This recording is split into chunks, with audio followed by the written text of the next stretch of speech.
Hallo zusammen, hier ist der Cletus von Crown Crew.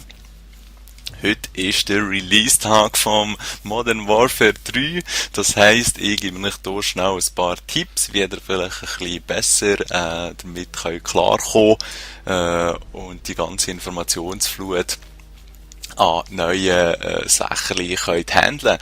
Jetzt ganz am Anfang hier im Hauptscreen würde ich euch empfehlen, Mehrspielermodus mit Y gerade zum Standard setzen. Ihr seht, jetzt hat es gerade gewechselt. Wenn ihr Y drückt, könnt ihr den Mehrspielermodus als Standard auswählen. Und ab dann, immer wenn ihr das Game startet, kommt ihr gerade in den Multiplayer-Modus rein.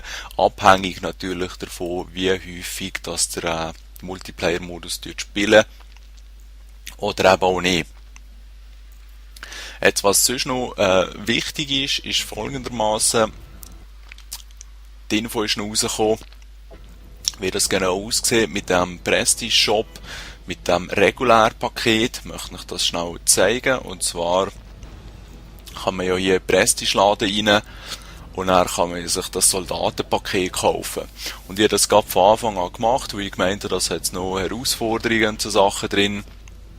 Aber das Einzige, was man für das bekommt, ist ein schäbiger Titel. Ganz schnell. Fangen wir zuerst mit dem Emblem an. Sorry, den gibt's, was ganz okay aussieht. Und der Titel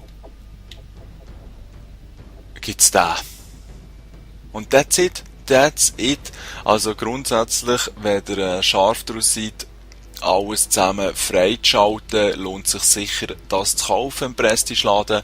Aber dann am Schluss, wenn ihr noch eine übrig habt oder so, also gescheiter zusätzliche Waffenklasse kaufen mit den Prestige-Tokens, die ihr habt, und scheiss auf das Soldatenpaket. Also eigentlich finde ich, ist es eine verfickte Frechheit und eine totale Verarschung.